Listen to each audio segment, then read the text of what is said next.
Mary Poppins Comes Back by P.L. Travers. Chapter 2, Miss Andrews' Lark. It was Saturday afternoon.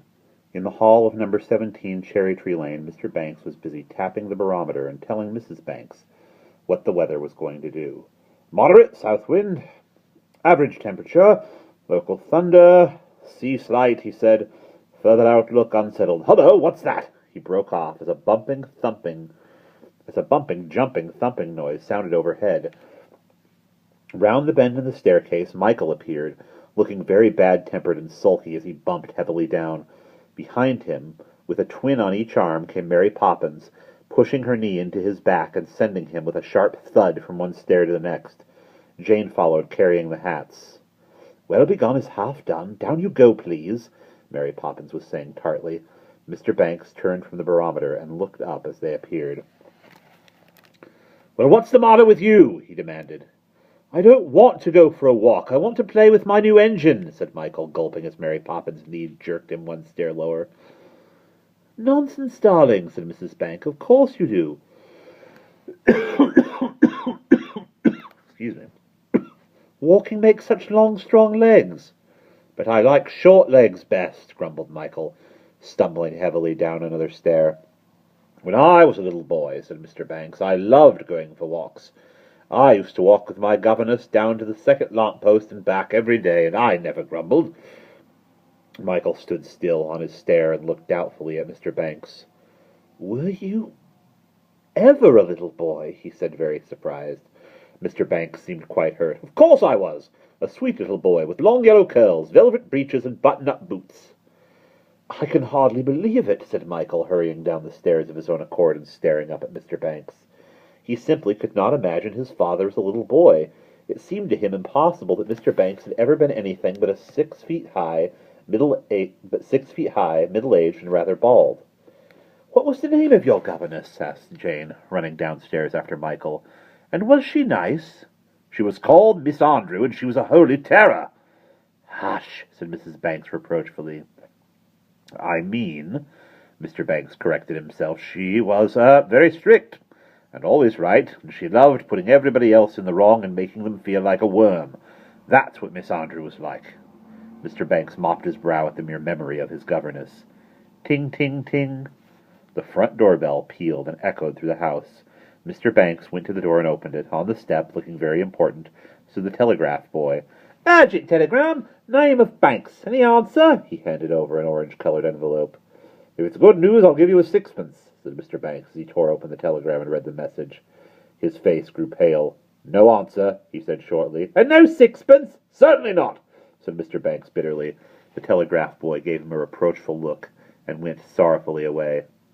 Oh, what is it? Asked Mrs. Banks, realizing the news must be very bad. Is somebody ill? Worse than that, said Mr. Banks miserably. Have we lost all our money? By this time, Mrs. Banks, too, was pale and very anxious. Worse still, didn't the barometer say thunder, and further outlook unsettled? Listen. He smoothed out the telegram and read aloud.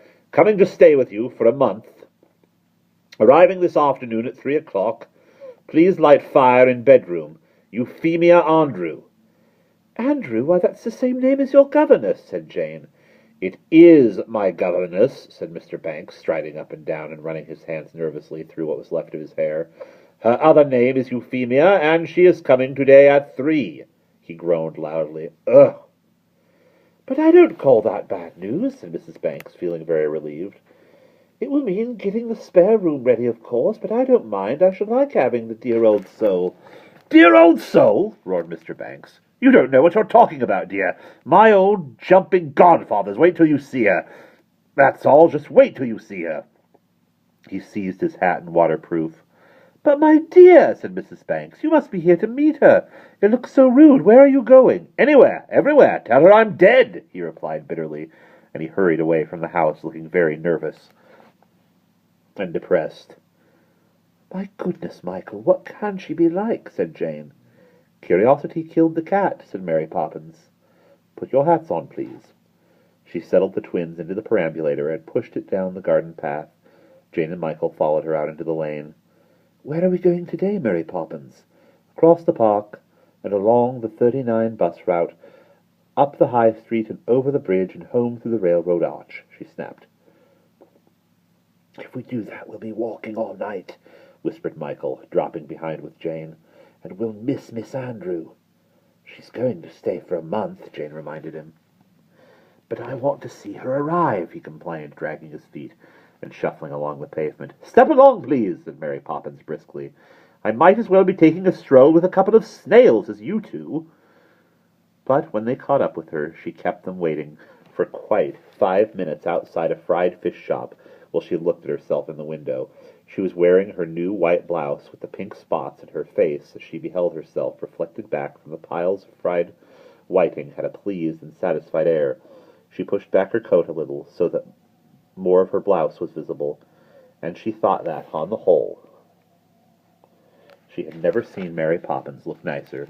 Even the fried fish, with their fried tails curled in their mouths, seemed to gaze at her with round, alarming eyes. Mary Poppins gave a little conceited nod to her reflection and hurried on.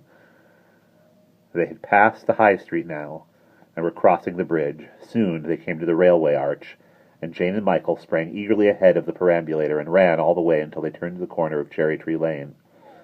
There's a cab, said Michael excitedly. That must be Miss Andrews. They stood still at the corner, waiting for Mary Poppins and watching for Miss Andrew. A taxicab moving slowly down the lane drew up at the gate of number 17. It groaned and rattled as the engine stopped, and this was not surprising, for from wheel to roof it was heavily weighted with luggage. You could hardly see the cab itself for the trunks on the roof, and the trunks at the back, and the trunks on either side. Suitcases and hampers could be seen half in and half out of the windows. Hat boxes were strapped to the steps, and 2 large Gladstone bags appeared to be sitting at the driver's seat. In the driver's seat. Presently the driver himself emerged from under them. He climbed out carefully, as though he were descending a steep mountain, and opened the door. A boot box came bounding out, followed by a large brown paper parcel, and after these came an umbrella and a walking stick tied together with string. Last of all, a small weighing machine clattered down, with a rack knocking the taxi-man down. "Be careful! Be careful!" a huge trumpeting voice